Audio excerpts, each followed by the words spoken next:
The Houthi movement in Yemen has intensified its maritime campaign, targeting 6 vessels across various seas, including the Mediterranean. This aggressive stance is part of their broader operations against Israel and its allies, particularly the United States and the United Kingdom. The Houthis have utilized a combination of naval and ballistic missiles, along with drones, to strike these ships, which they claim are violating a ban on visiting Israeli ports. Yemeni Houthis spokesman Yahya Saree said they hit 3 ships in the Red Sea, namely Laks, Moria, and Silati. Yahya Saree said the operations were carried out using naval and ballistic missiles and drones. American ships Alban Maersk, Hartford, were attacked by missiles and drones in the Arabian Sea, according to Saree. The 6th operation hit the ship Minerva Antonia in the Mediterranean Sea with several winged missiles.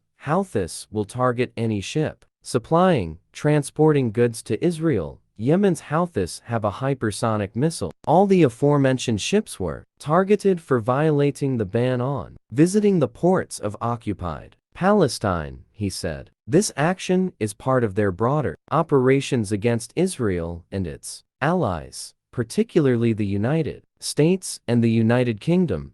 Marshall Islands flagged bulk carrier Laks. Among the targeted vessels was the Marshall Islands flagged bulk carrier Laks, which sustained damage after a missile strike off the Yemeni coast. Despite the attack, the ship was able to continue its journey. U.S.-flagged Maersk Hartford. The U.S.-flagged Maersk Hartford container ship was reported to be safe despite subject to a drone or missile attack.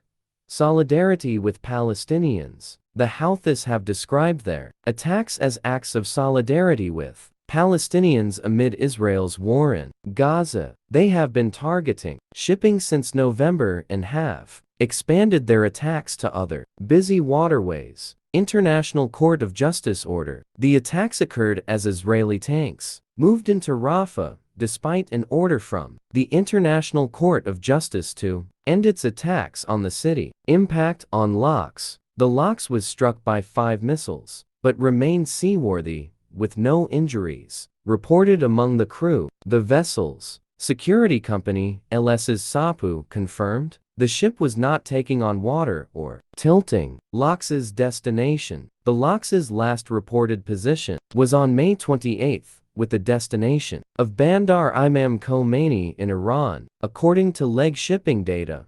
Houthi threats. The Houthis have threatened to attack any ships sailing toward Israeli ports and have identified U.S. and UK-affiliated vessels as targets. Campaign impact. The Houthi campaign has resulted in the sinking of 1 ship, the Rubimar, and included the seizure of another vessel. It has also disrupted global shipping by forcing vessels to avoid the Suez Canal and reroute around Africa. US MQ-9 Reaper drone down. In a separate incident, the Yemeni armed forces claimed to have shot down another US military MQ-9 Reaper drone with domestic missiles in the east of Marib province. The Houthi faction has also claimed the downing of a US MQ-9 Reaper drone over Yemen's Marib province, marking the 6th such UAV to be shot down by the group. This aggressive campaign is a demonstration of the Houthi solidarity with the Palestinian cause, as they vow to persist with their operations until Israel ceases its actions in Gaza. These points provide a comprehensive overview of the recent maritime and aerial incidents involving the Houthi rebels in Yemen. The situation underscores the ongoing conflict and its implications for international shipping and regional stability.